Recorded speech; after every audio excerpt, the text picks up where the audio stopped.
Hey, what's up guys? Sir Amanon here, back with another episode of Road to 1000 Dueling Book Rating.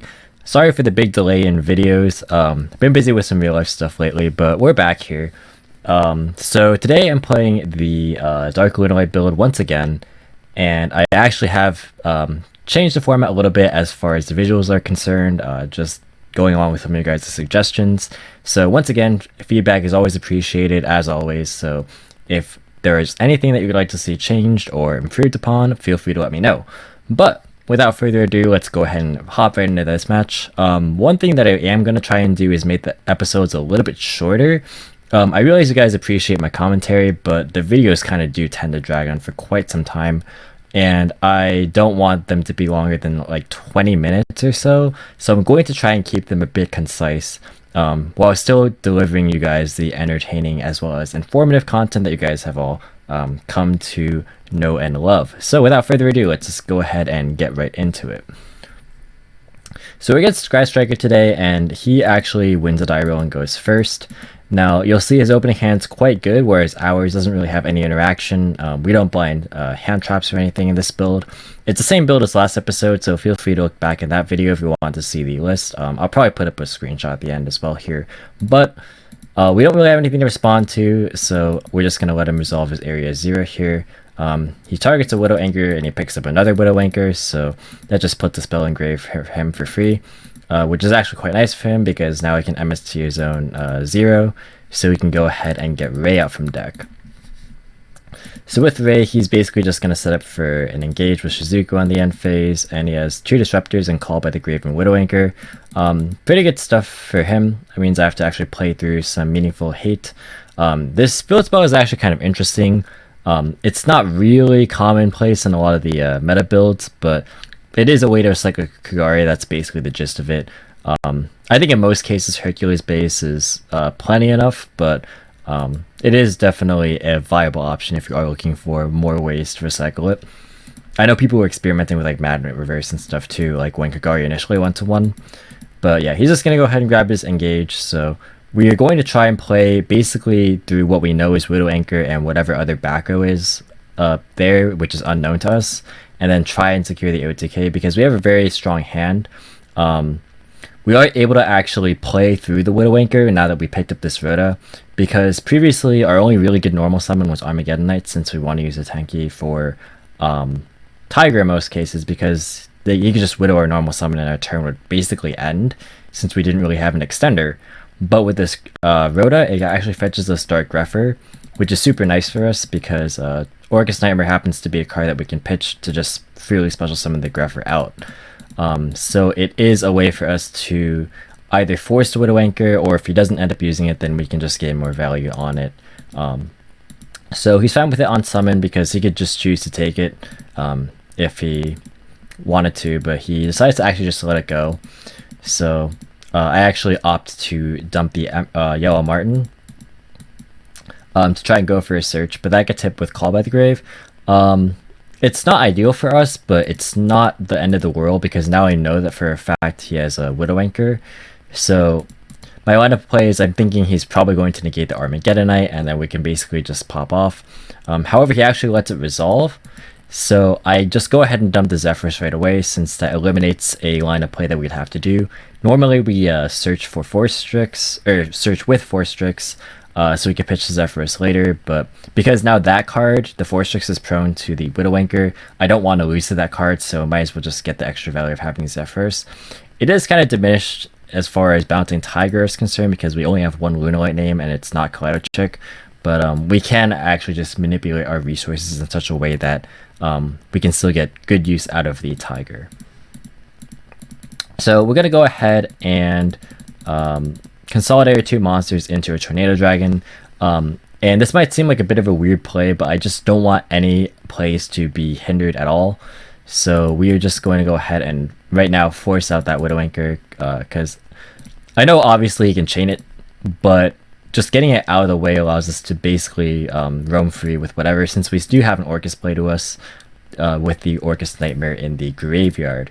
So because of this, we are able to now, we anticipated that he was going to take it, so we were able to actually just go ahead and use this tanky in our hand to search for the Tiger.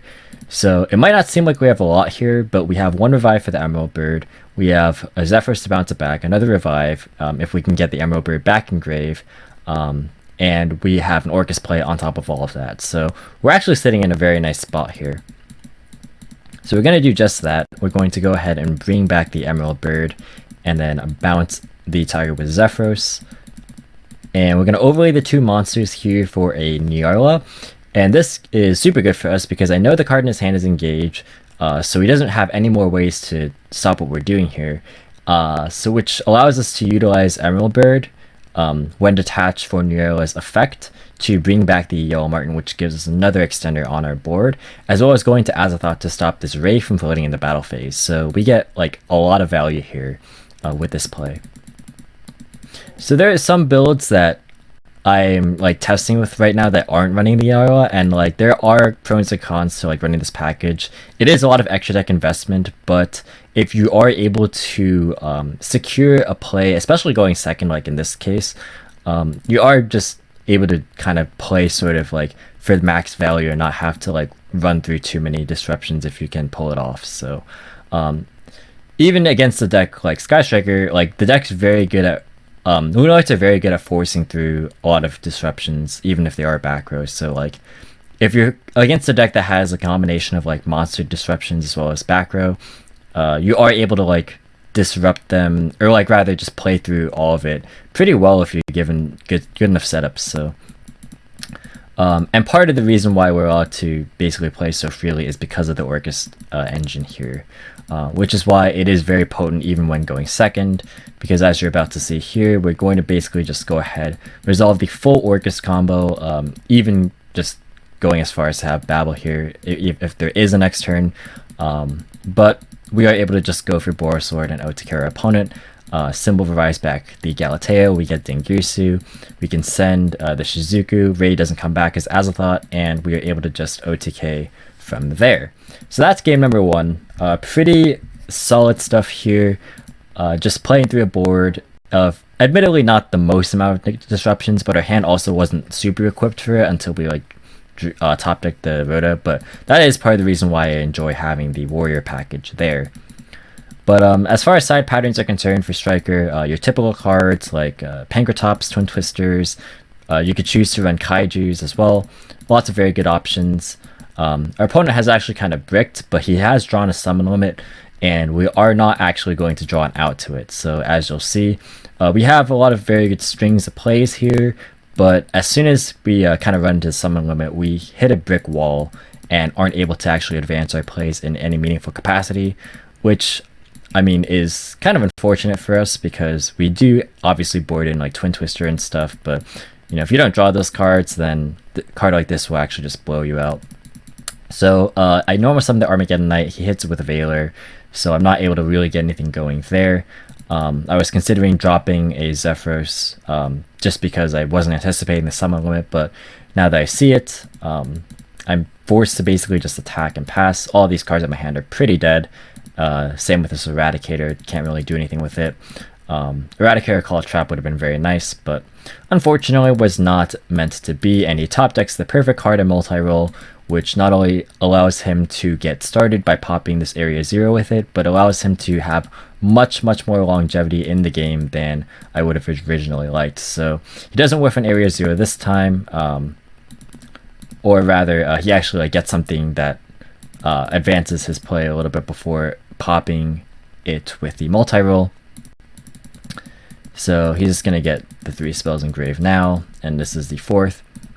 So he's very much in a good position to continue doing what he wants to do. His game plan is somewhat decelerated by his own summon limit since he can't really go past Hayate. There was an argument to be made that he should have gone for Shizuku here so that he could punch over the Nessie and then just search the engage in the end phase. But ultimately, if I can't get rid of summon limit, he is going to far outpace me in this game, and I am not going to have very much of a grind against his deck, which is naturally strong at grinding, of course. So even though he left this Nessie, and even though he didn't get an engage in the end phase like maybe he could have, his multi-roll gets back a little anchor, so even though I can make a Nightmare Phoenix, it is going to be negated by Widowmaker. Unfortunately, I don't really have a good line of play because he is going to be able to just ensure that I can't summon anything that can realistically out the summon limit, unless if it's a hard draw on Pankratops. So I'm basically forced to hard draw like a main deck out like Pankratops or Twin Twister. I go ahead and summon the Martin back with Perfume to try and once again go into the Phoenix play later on, actually right now. But it is met with the Widowmaker. Of course, I'm expecting this, but it's kind of a last-ditch effort at this moment. And he actually ashes me on my Perfume search when I go to try and like get something there, which is also kind of unfortunate. So I don't really have longevity in the game myself, which doesn't really bode well for me. So like the problem with this state is now my only realistic out, unless if I draw a main deck out, is to go for a Digirsu play. So like the idea is to try and use Harp on his turn to summon like a symbol, and then if I could if he has to keep Phoenix alive as well, so that I can turn the symbol in the Phoenix into Galatea and then summon Digirsu, because that would be 2 summons. But obviously he's not going to let that happen. Like there's no way that he's going to let this this Phoenix stay on the board if he at all anticipates what I'm doing. So he can go ahead and revive his, or rather recur his engage off of the Kugari, which basically lets him have free reign over anything that he wants to do. He goes for Afterburner here, so that's totally fine, which clears my board. It doesn't really matter if I had chosen to, on resolution of the engage, go for a quick effect Nightmare into Harp there, because once again, my entire board has to stay intact in order for me to even have a chance of using Digirsu to get the summon limit off the board. So like regardless of the situation, I was basically forced to hope and draw a Twin Twister or a Pankratops, but you're about to see that doesn't happen. He even has Shark Cannon for my follow-ups, so no chance of survival. And once I see that he's going to multi-roll for 3, even though he doesn't have a Widowmaker, once I see that the card that I draw is tanky, which does not help me, I'm just going to pack it up and go to game 3. At least I think. There we go. Alright, so game number 3, I'm pretty confident in my ability to go first. The Sky Striker deck definitely does play hand traps, and we've seen them, but I'm not too perturbed if I play correctly, but you're about to see that I don't play correctly here, and it makes some pretty careless errors, more so in just playing, in being a little bit too safe in some aspects, but also just tunneling a bit too hard.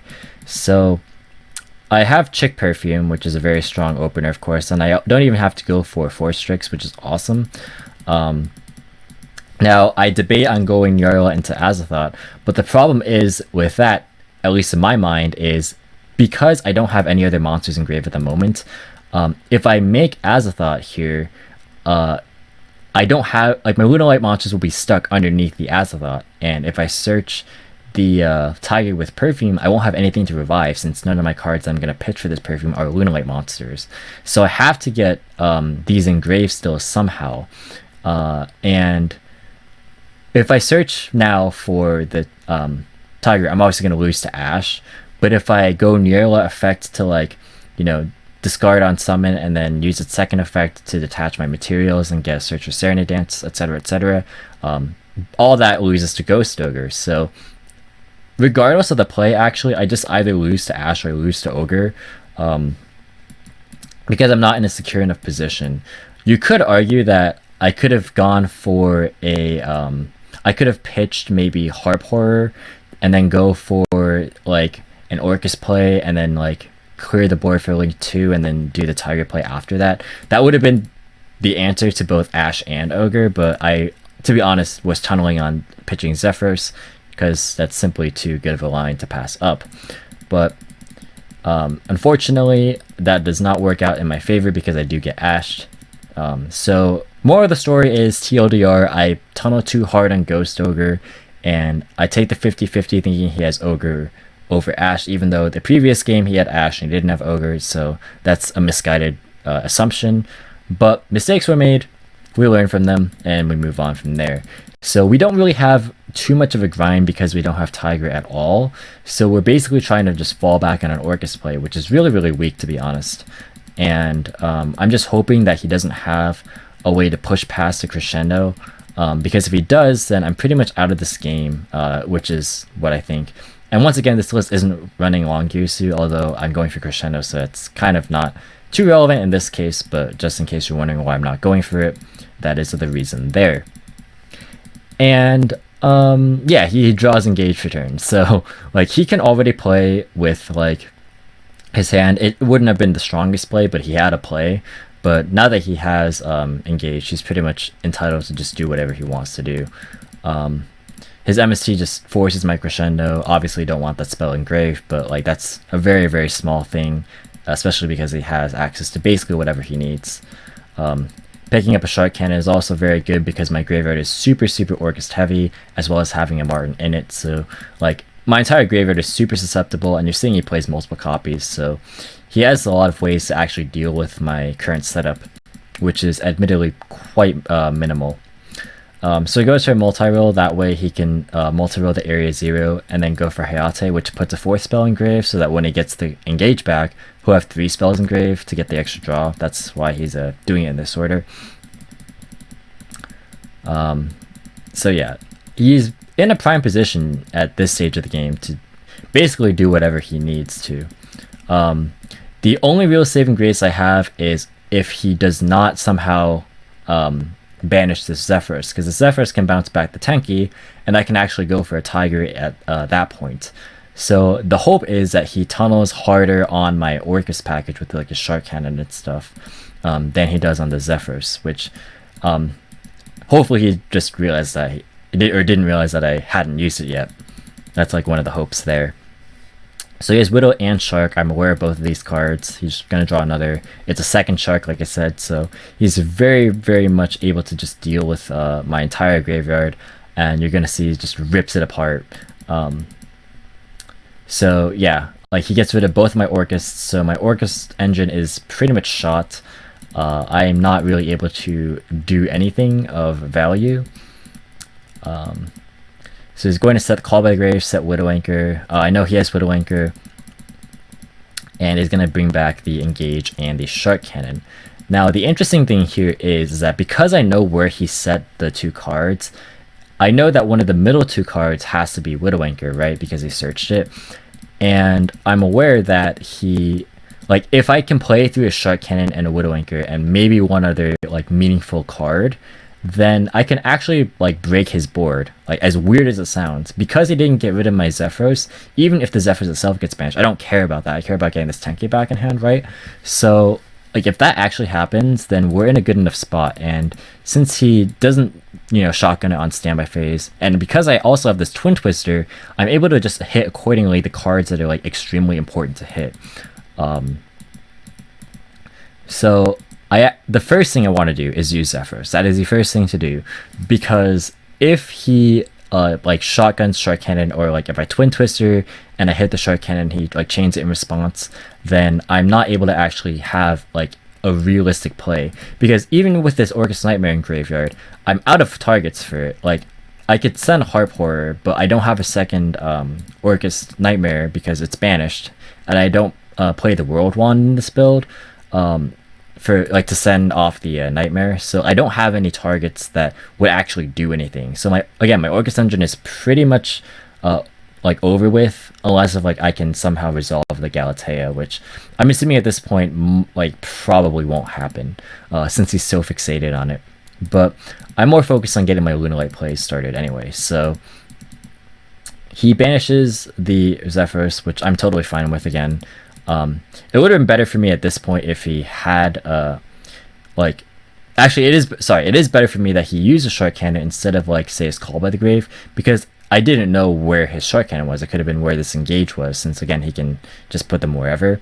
But now that I know that this card has to be Engage, and like one of these cards is Widow Anchor and the other one could be a meaningful interaction, my Mexot is just as soon as I resolve this Tenki, because I know the card in his hand is engaged because of Shizuku, my next thought is just go ahead and Twin Twister right now, because I'm pretty safe to do so, since I know that one of them is going to be Widow, which would have probably targeted the Galatea anyway,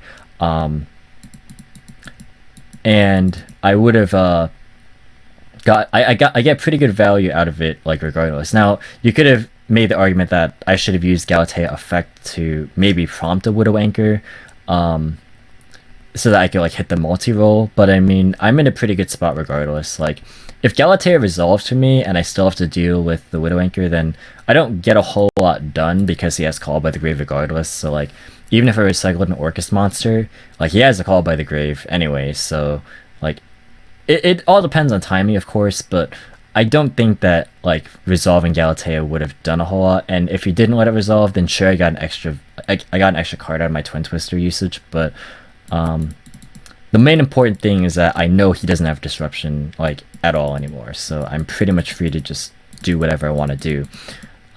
Because he didn't get rid of any of my Lunalight cards, I have, like, full access to everything I need. That's a misclick right there. But yeah, I have access to Yellow Marten, so I'm going to go ahead and use that. And I can bring back Emerald Bird as well. And you're going to see here, once again, Nierla puts in a lot of work, because I not only get to special summon another monster back off the Emerald Bird, but I also get to search with the Yellow Marten. So I get discard fodder for, like, Nightmare plays, and I get a lot of good stuff going here. So I use its effect to reattach, and then utilize both Emerald Bird and Yellow Marten in the graveyard to get a search and a summon. And as I thought, once again, is going to stop the Ray from floating. Now, I know he has double engage, one set and one in hand, as well as a multi-roll, so I need to try and clear as much of this as I humanly can. So, because I have 2 level 4s here, and I don't actually have Nightmare Phoenix left because I used it for the initial Mermaid play, this list is not running, like, Cerberus or anything, I have to go for Tornado Dragon, and I don't think this list was running Darumidal either, I don't believe.